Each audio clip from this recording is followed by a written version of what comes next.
depicted with white skin and wears a white saree with a blue border. She holds a veena and is seen riding a swan or standing on sand. When the gods went to Saraswati, she agreed to help only if Brahma gave her permission. In Hindu mythology, Saraswati is the great god Brahma's wife. Soon with Brahma's permission, Saraswati left Brahmaloka and came down to earth. She met Lord Shiva at sage Uttanka's ashram. Her Lord Shiva gave Vadavagni to Saraswati in a pot.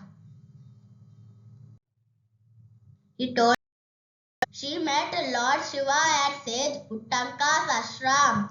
Her Lord Shiva gave Vadavagni to Saraswati in a pot. He told her to originate from a plasha tree as a river. So Saraswati migrated with the tree and changed into a river. From there,